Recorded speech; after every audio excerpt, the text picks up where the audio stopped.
This podcast is made possible by supporters like you. Mahalo. And by Atlas Insurance Agency, Hawaii's largest professional agency, helping Hawaii navigate insurance solutions since 1929. More at atlasinsurance.com.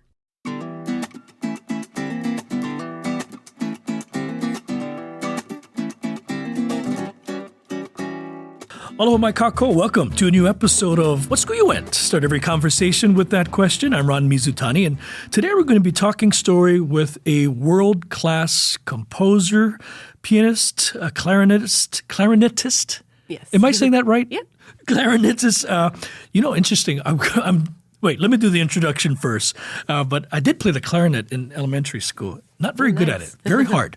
A woman who has composed, orchestrated, and co-wrote the book of the Ohana Arts original, Peace on Your Wings. It's a musical based on the true story of a 12-year-old Hiroshima or Hiroshima? What do you say? I say Hiroshima, but Okay, Hiroshima. But some people say I don't Hiroshima. know. Yeah. So we'll say Hiroshima today. Atomic bomb victim Sadako Sasaki, which has toured the Hawaiian Islands and the mainland U.S. over the past more than 10 years now, recently made its debut in Hiroshima, Japan. Amazing. We are pleased to welcome Jenny Taira to PBS Hawaii. Thank you so Welcome much. to the program, Jenny. Thank you. Thanks Really, for having really me. neat to have you here. I've done a lot of research on, and I look forward just to talking story with you. Fascinating life and professional accomplishments that you have had in your world. But before we continue, like I ask all of our guests, what school you went? I went to Mililani High School. Oh, you're a Trojan. Yep. Oh, right down the road from Lelehua. That's right. Yeah. So you're a life from Mililani resident? Yes. And moved back, actually. So I live there again now. Oh, you moved away, obviously, for your professional development school, college and such, and, Yes. and now back in Mililani? Yep. Wow, you can take Mililani out of the girl out of Mililani, but not the girl out of Mililani. Something like that. I'm struggling today. Not enough coffee. Jenny, take us back to where did your love for music come from? And your diversity of what you do is pretty darn amazing. But take us back to where did it all start? Well, I guess I come from a family of musicians, I think. My mom was a piano teacher. Still is. She still teaches piano. And then, my parents were always playing music. They both played the guitar. They're from the 70s, so we grew up, whenever we went camping, they'd bring their guitars and they sing and they harmonize. My grandparents also would do the same thing. And then, so just, I started taking piano at a very young age. And then, I don't know, it was always just part of our lives. We just naturally, signed up for band when I got to middle school and then played the clarinet. And then I think naturally that was naturally very drawn to music. So starting with piano and then when I got into band with the clarinet, I was always just drawn to it. So that's something I kind of just wanted to learn more, So we started with private lessons and then I got into the Hawaii Youth Symphony and, became, just my world kind of opened up when I got into the orchestra and got to experience the sounds of, the string instruments and just being able to play with a full orchestra was a really cool experience for me. And I think kind of deepened my appreciation and love for music. I also really loved musicals growing up. I think that was another thing, just being around, my parents singing and then just hearing, they took us to see Cats, I think, when I was like 8 years old. And I just loved it. And I think after that, just kind of naturally wanted to learn more about Phantom of the Opera and then slowly Miss Saigon and the soundtracks were playing in our house. And I used to just sing along. And then I also got into movie soundtracks. I just loved listening to, John Williams and Star Wars, all that. So that just, the older I got, it just filled my whole world and your heart. Yeah. It became who you are. Mm-hmm. Interesting. So you're surrounded by music as a young child and exposed to it, but what gravitated you to the clarinet? Because it is an interesting instrument. Being a band geek myself, I played the cornet, but I did play the clarinet. I was terrible at it because it's such a different... the show thing. It's such a different reed and all that stuff. But what made you go there? What gravitated you there? I know you played the piano, but why the clarinet? I think it was just that I think I had a really great teacher that really pushed me for clarinet, and I think she kind of guided me into joining the youth symphony, and I think I just kind of found, there's opportunities in the clarinet, I think, like where it's kind of like singing, and you can sing the solo parts and sing along, and it is. I mean, I love the piano also. I think I love the piano equally, but I think there was only so many hours in the day, so I kind of devoted most of my hours towards clarinet, and that became my major in college. But I always kept up the piano as well, and the thing about the piano is I love feeling that, like, being able to play the full orchestration, like you get the whole feeling of all of it. But there's also something beautiful about being able to just play the solo line and to be expressive with that, with your breath. Right. So. Totally understand. For those who have never tried it, you should try it. It's a skill set that I really can't put my finger on it. It has a unique sound for sure. I mean, it's not like the flute or any kind of the brass horns. So you take this skill set, you go to college, and your world even opens up more to this music, and realize that this is going to be who I am, who I want to be for my adult life and my profession. Take us to, where did that actually come to fruition, and you say, I need to take even more steps here? Yeah, I think my path, it kind of, so I went to college with the intention of, majoring in clarinet, and I did major in clarinet and auditioning for orchestras. But I think what I started to find was, in order to commit myself to being in an orchestra, it would require, like, I guess, committing to the amount of time the hours a day that you have to be by yourself and practice in a practice room. And I don't know if that I realized, like, I think that might not have been the lifestyle I would have wanted to choose. And I think I also realized my interest and passion for writing music kind of at the same time. So I think it kind of, it took several years to kind of come to the realization, but I think I sort of focused my energies more into writing music by the end of college and into my 20s. And I kept up my clarinet also, but I think just all of my experiences kind of just evolved went into in that evolved. direction. Yeah.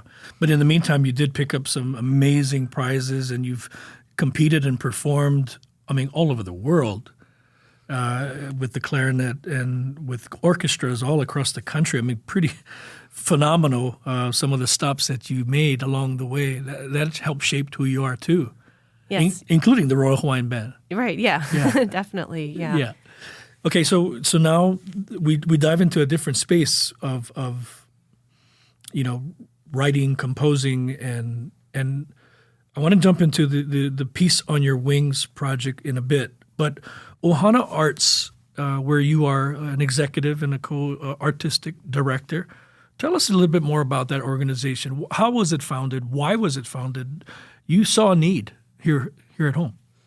Yeah, so that actually goes back to my senior year in high school when I had the opportunity to go to this really wonderful program in Michigan called Interlochen Arts Camp, and that's I happened to get this scholarship that was given it was a full scholarship, the Emerson Electric Scholarship, and so because the camp is actually really, really expensive to go, so that was the only way my parents were going to let me go, and then so I got the scholarship and I was able to go, and I think that was like a life-changing experience for me. It was very eye-opening, to go to this camp where there were kids from all over the world, and I was in this cabin with kids from Germany and Japan and Estonia, and I mean, it was pretty amazing. We were all just sleeping, in the same quarters, and we got to know each other, and then playing in an orchestra together, and it was just such a powerful experience. I remember the last concert of the summer we had. You're in this big orchestra, and they have these flags from all of the countries of all the kids coming from all over the world, and just realizing that music and the arts is such a powerful connecting force, that you can bring communities, and there's so many people just watching and just enjoying this experiencing, having a picnic, and I remember just thinking, wow, it'd be so amazing to have something like this in Hawaii, where it's so. I mean, the only reason why I could go was because of this scholarship, and I thought about my friends back at home, like they're not here to experience it, they have no idea, and how beautiful of an experience it could be for our community in Hawaii to have something like that, where everyone, even if you're not in the orchestra, but you can experience and appreciate this music that watching students and kids from all over the country or the world come and connect, and it's such a nice thing that we don't have here. So yeah, that was the inspiration. That was how it all was born. Accessibility, right? Not everybody has access to, the tools of the instruments, et cetera. But not only that, just the proper training, the opportunities that you provide these young. They start early, right? I mean, oh yeah. What is your age range of those you have served? At Ohana Arts, we have programs starting from about first grade. Awesome. And then we go up to 12th grade. Yeah. What's that like? I mean, you seeing the kids light up, knowing that connection is being made with them, and knowing that was once you. When you see that, what does that feel like? Yeah, I mean, we have kids, and I think what's amazing to see is just a lot of them come in. Their parents are like, they don't talk to anybody at school, or they don't talk to. They usually, I don't know, they're very isolated, and they come to our program and they instantly just something about the arts. I think it just makes kids, like, it breaks down their barriers, and they're able to bond. And I think it's a very powerful thing, and I think that's what inspires us. Is it's such an important place, I think, especially for kids in their formative years, to have something like the arts to ground them and to give them that safe space. Yeah, and a chance to thrive and blossom. Yes. Right? Yeah. And really gain confidence in their own self. And sometimes music is that one avenue or vehicle that allows that to thrive. Mm-hmm. Well, the sad reality, and Jenny, maybe you can speak better to this than I can, is during education cuts, sadly, arts is the first to go. Yeah. Right? And it's because of nonprofits like yours, Ohana Arts, that give folks, youngsters, the opportunity to continue to explore, to learn. And you wish that decision makers didn't see that as low-hanging fruit to say, okay, we don't need this You need programs like this just as much as you need sports. Oh, yeah, absolutely. I think the arts, I mean, it is. I've seen it, and I've seen it firsthand. Like at elementary schools. I mean, everybody's just kind of cutting. There's no music teacher in the whole school. I mean, the kids don't get that. Everything is so focused on test results and academics, and I think that of course that's very important. But I think you have to develop the whole child, and I think it's part of it's going to. I think giving them that different access to their creativity and to develop the social skills and to develop the self-confidence, it's only going to benefit them in all of the subjects. And I think it's something that that is a big reason why we have this program, is to offer something for students especially. And a lot of students do come to our program who go to schools where there is no so our program is focused right now mainly on musical theater. So we have a lot of kids who are interested in theater. They don't have any program at their school. Sad. So that's very sad. Yeah. Music truly is an international language. Yes. A universal language, and you provide that service. So hats off to you and your team, which includes, I guess, folks in the mainland that come and visit and help groom our own kids here in Hawaii. That's cool access that Thank you. Yeah. Unfortunately, our schools cannot provide. Is that even an outside influence who has knowledge to share and Right. wants to share? Yeah, it's a great thing. We try to bring, so in the summertime we bring in faculty from all over the country. So we have some coming from some of the top universities and the musical theater. They come and they give the students the opportunity here in Hawaii to have access to that the training that the kids on the mainland can get much easier. Folks who may be listening to say, or parents who may be listening, how can they find you? We have a website, ohanaarts.org, and then we are also on Instagram. It's just Ohana Arts, Facebook, Ohana Arts. All the social platforms. Yeah. Yeah, that's how I found you. Beautiful website, by the way. Oh, thank you. And very, very friendly, easy for even somebody like me to navigate, but very cool and very informative. Peace on Your Wings. Tell me about that project. What inspired you? And boy, the topic itself, Hiroshima atomic bomb, through the eyes of a 12-year-old is in itself, just hearing that, you want to learn more. What inspired you to tell that story through music? I think I had visited the Hiroshima when I was in my early 20s, and I visited the museum, and I remember being so impacted by that visit, and I think it stuck with me. 5 years later, when we had this opportunity, we got a MOCA grant, the city grant, to create an original work. And we were working with in the beginning of our Ohana Arts program, and I remember thinking, this is a perfect time to write something for the kids. That's what if we wrote something that had an all youth cast? And so that's where we were thinking. I kind of thought back to this story because Sadako's story it's her, and the big story is actually also about her middle school friends, who really they're responsible for why we know her today. So they were the ones, they raised funds to build her memorial, and it's a powerful story. So we wrote this just inspired by our students, inspired by Sadako, and just wanting to provide our students the opportunity to tell an original story that they never get to do because Broadway shows are written for adults. So just having their story, and it's the material is equally difficult, but it's their life experience and their peer level, their age group. But it was a subject of 2 mini documentaries, from what I understand, by NHK. And talk about New York, it's been featured Broadway. Yeah. It's cool. been touring the last 10 years. Amazing. And our biggest tour was last year going to Hiroshima. That was life-changing, I think, for us. So, and then we'll be going back this next summer. Tell us about that. I mean, that must have been pretty emotional for those who were in attendance, but also for yourself to see the eyes of those who maybe were survivors or kin of or family of. What was that like? We were so worried. Going in that, here we are, like Americans trying to tell their story. Yeah. But thankfully, they were very receptive. They're very grateful, I think, and lots of tears. And I think for us, it was just like so humbling, I think, to be there and just for the kids. So there was a part at the end of the show where we bring on stage.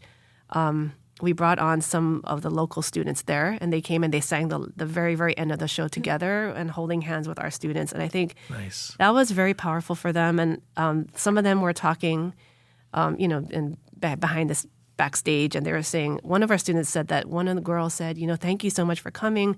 My grandma was a hibakusha, and this means so much to us, So, and I think just hearing that from them, I think it made this whole thing real for the students. And for us, it's just, we went to visit the memorial with everybody, and it was just amazing. I can imagine. Yeah.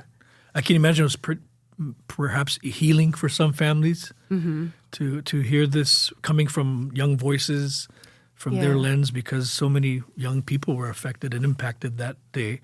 And in some ways, mending relationships, even many years later. Right. Yeah. Universal language. Music can also be very, very, very healing. Yes. So congratulations to you and your team for, being inspired, but then executing and really taking it to the world. What's next? Well, after, Peace on Your Wings, we're just looking at Ohana Arts and our long-term vision, and we hope to, create more. How can we, always looking at how can we reach out into the community and create more of an impact. And one of our dreams is to, like Interlochen, actually, to form a performing arts high school here in Hawaii, because there actually isn't one here, and we'd love it to be a public school of some sort, so that it's accessible for as many students as possible. But just being able to create that sort of safe space in a form of a high school where kids, anyone who has that passion for the arts, can come and they can learn together all day, and it's just feel completely safe. I think that would be amazing. Mm-hmm. I totally hear what you're saying.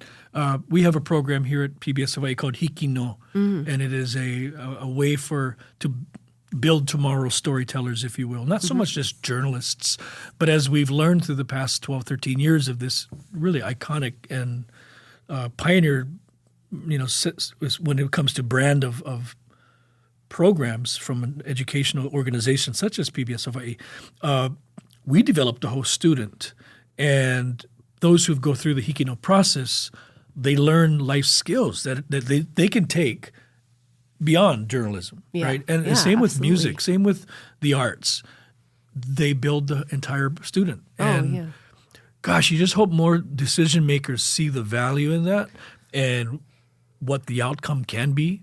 I mean, look at you, right? I mean, you have taken this love for clarinet and the piano and music and you made a life of it, and now you're touching lives in a real profound way, Jenny. So I just wanted to congratulate you for that. Oh, thank you. Yeah, that's not many people do that. Not many people go to work and say, "Okay, I'm going to make a difference today," and you do. Oh, thank you. Well, we're trying to, it's also hard as a nonprofit, so we're always like, fundraising and. Oh, I hear you. I feel you. Yeah, everybody say, "Oh, yeah, PBS Hawaii, they're good." No, we're a nonprofit too, and we spin our wheels every year just like everybody else. Yeah, but it's worth it. Yes, absolutely, 100% agree. You are so. If folks were to look at your resume, you are so humble. Because when I look at your resume and I see where you've performed and, Kennedy Center, the Philharmonic Hall in Transylvania, I mean, you have been really exposed to the world through music. So the gift of music has given you a lot. Mm-hmm, definitely, yeah. This is your way of giving back. It's like, I guess it's our whole life. What's special about life today for you back home? Back in Mililani, but back home really, and sharing that gift. What do you say every day about the mission that you're serving right now? Do you think about it like that deeply? I guess I would, say, I mean, for me, I try to just be grateful, every day. Just,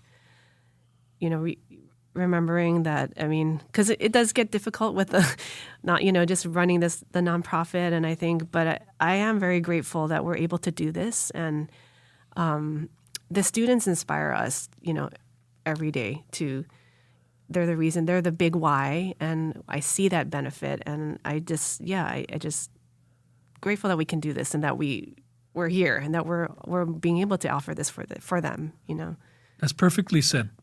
You said the magic word, I think, when it comes to nonprofit or any organization for that matter, even the business for-profit world, is the why, right? You have to be able to explain the why, and the why will oftentimes lead the way.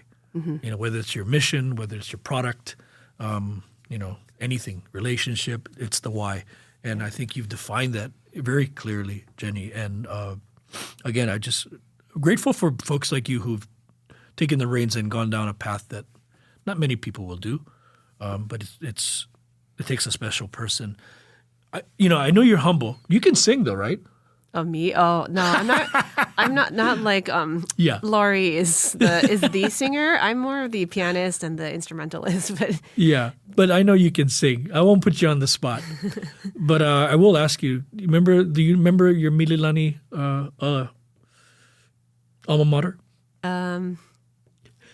Mililani, kind of. Sing it for me. I often ask our guests to sing it. Their alma maters. Oh, okay. Oh, let's see.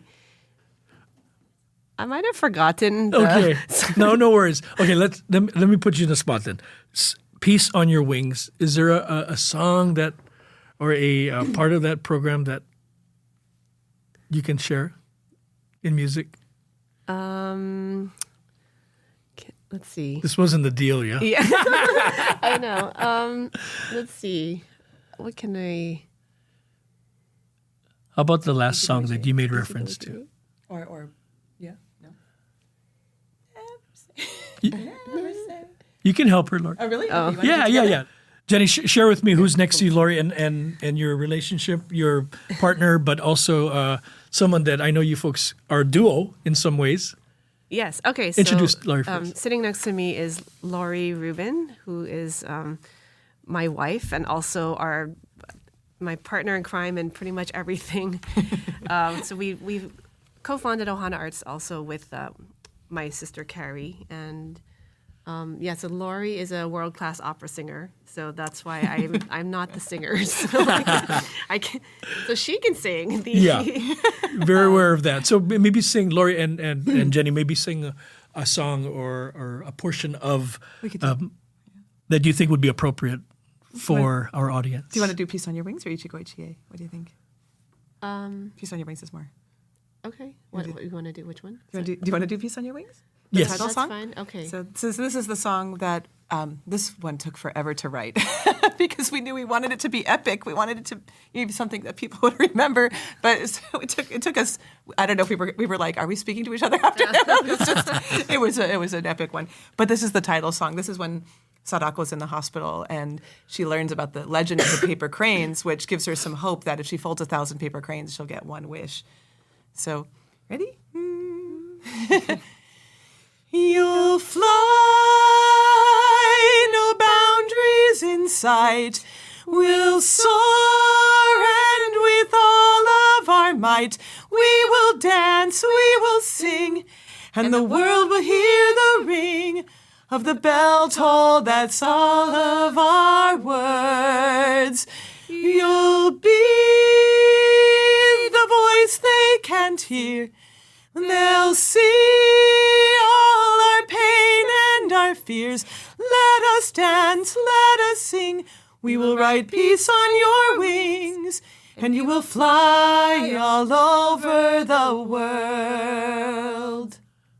Oh my gosh, that was beautiful. Thank you. I can visualize. I can. Beautiful. Thank you very much, Laurie and Jenny. Yeah, you folks can still talk to each other. I mean, that's beautiful stuff. I can almost visualize an ensemble of children singing that as well. There must be, oh gosh, chicken skin. Well, there's one thing that I wanted to mention. Yes, please. Because you had asked us, in Hiroshima, what was so life-changing. And one of the things that we got to do, and when we were doing our research, we realized what an amazing place this was. But so Sadako, one of the most important places to her was her elementary school, Noboricho Elementary. And she was known to be such a good runner. And she would run, and she helped her class team win their final field day race, because field day is sports day is a really, really big deal in Japan. And so they didn't win their first one, so they worked all year to win the second one, the final sports day race. And so that all happened at her school. And so we were taken to her school. And when we got there, we were met by a woman named Tomiko Kawano, who is actually her real-life best friend. And so Tomiko, we were just sitting in a regular old classroom with the tiny chairs. I was like, were we ever that small? We were sitting in these elementary school classroom chairs. And she's there talking in Japanese, and there she had a translator, telling us the story of Peace on Your Wings. So after having wrote it, hearing it back, like after doing all the research and then hearing it like from the horse's mouth, from somebody who helped Sadako's monument get built. I mean, I'm getting chicken skin now.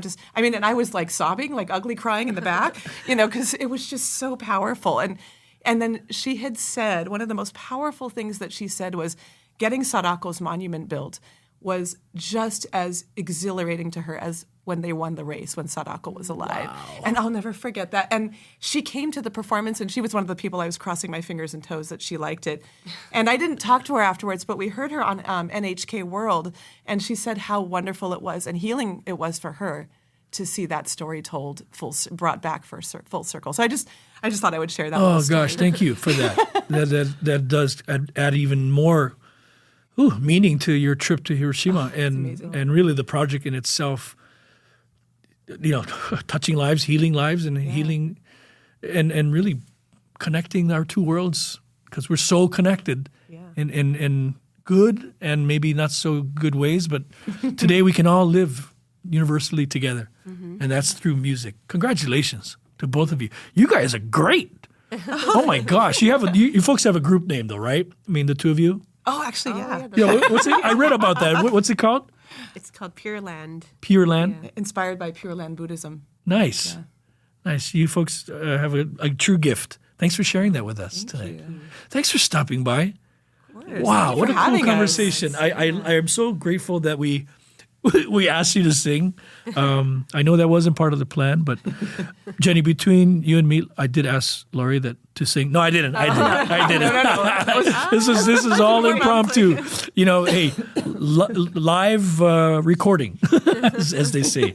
Thank you so much for stopping by PBS Hawaii. We look forward to maintaining and retaining our relationship with both of you, and maybe finding ways to partner. I mean, really, we're all about youth here. We're all about education, and there's so much in alignment there. Yeah. But we'll talk. Okay. We'll keep talking. Yeah. All right? Great. Jenny, Taira, thank you. Laurie, thank you very much for stopping by as well, and sharing your gift. Thank you so much. In much. more ways than one. Mahalo nui for joining us, folks. Join us another episode of What School You Went. You never know who's going to stop by and share their gifts. Until next time, ahui. What School You Went is a PBS Hawaii production. Music by Taimane Gardner. If you enjoyed this episode, let us know on Facebook, Instagram, and Twitter, and tell your friends. You can find us on pbshawaii.org and everywhere you get your podcasts.